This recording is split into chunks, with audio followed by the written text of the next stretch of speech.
Earlier in the year, Citizen TV aired a two-part report on children who are too young to be separated from their mothers serving sentences in prison. There have been renewed calls from civil society to lower the age children can stay in prison from the age of 4 to the age of 2. But what is the government doing to improve the living standards of these innocent children paying the price for a crime they did not commit? Emily Chebet explores this complex issue.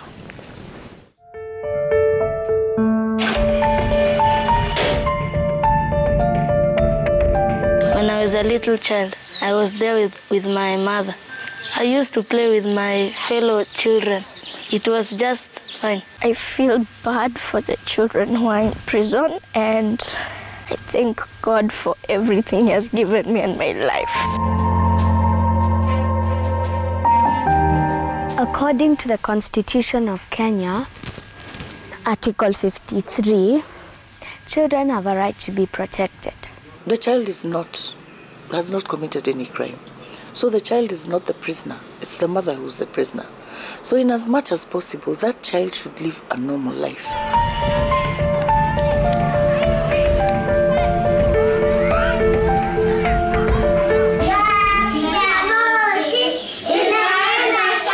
I can remember the day I was baptized.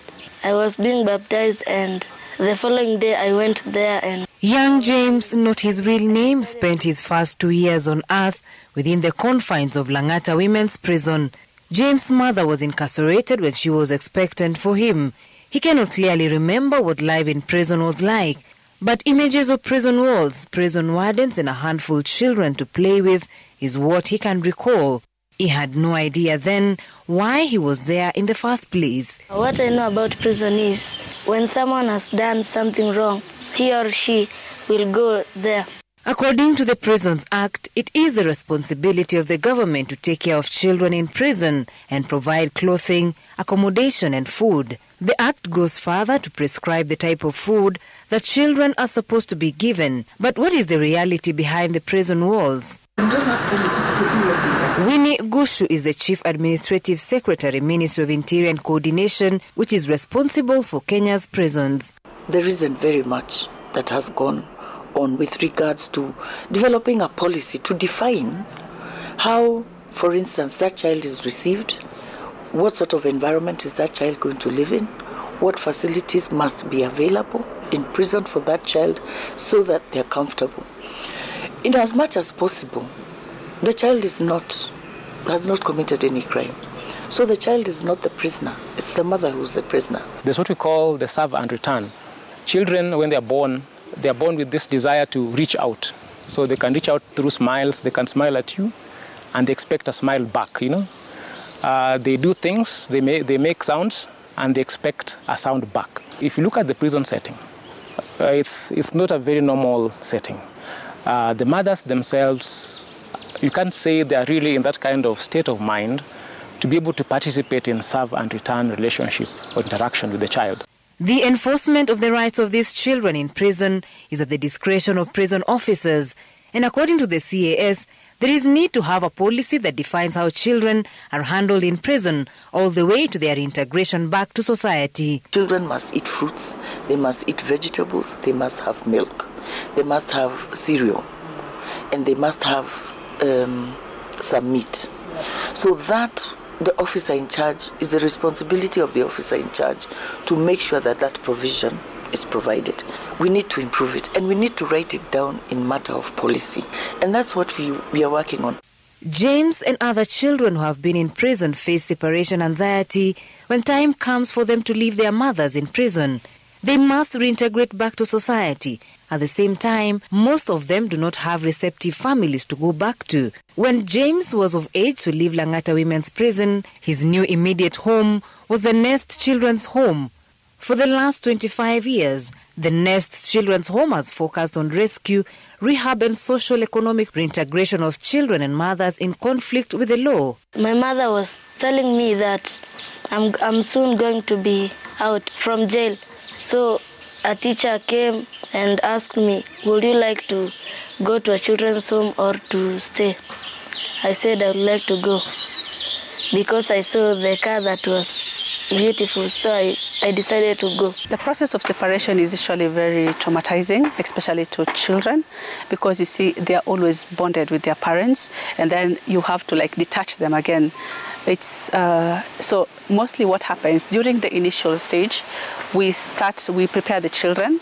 Immediately when they get before we get them, because we are called by the prison attendant, and then we have to talk to the children about it, depending on how their capacity to understand the situation. Some of them also, they were not used to that, yeah, and some of them are even born in prison. So all throughout they've been with their parents, and then they don't understand, why are you separating us? Why?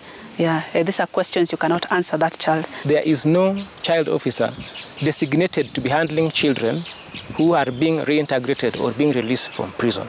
That means that it is given to any other officer who is handling maybe other issues. Therefore, this child who is to be reintegrated has no dedicated officer to handle that kind of process. Reintegration of children back to their families or foster families is a crucial process in their unique upbringing. It is also the key to unlocking their relations with other children outside prison. Hello from the other side. We spoke to child actors from Citizen TV's Zora series. I want the government to close those prisons with children inside. They didn't deserve it because it's not their fault, and I feel like it's a situation where it needs to be taken more seriously. The Bangkok Rule 49 says children in prison with their mothers should never be treated as prisoners. In the next recruitment of cadets, we are going to look for different professionals that really are important for children in prison. For example, education. For example, food and nutrition. For example, child care and child psychologists.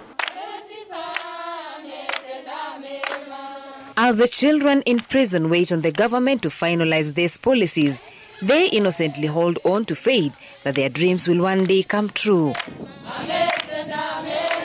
According to the latest government data and data from the Africa Early Childhood Network, there were at least 200 children in Kenya's 43 women's prisons. However, this number does not remain constant.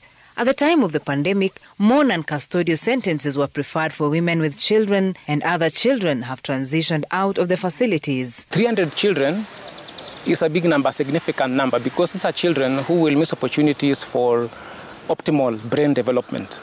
And if their brains don't develop well, then there's no solid foundation for their future life in terms of education, in terms of opportunities to earn or to be productive in the economy.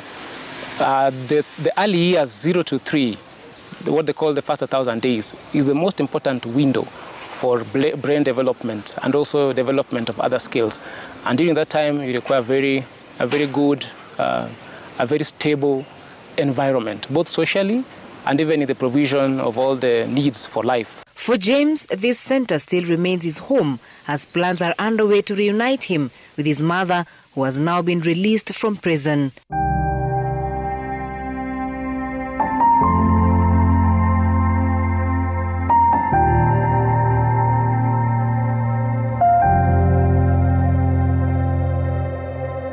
Emily Chebet, Citizen TV.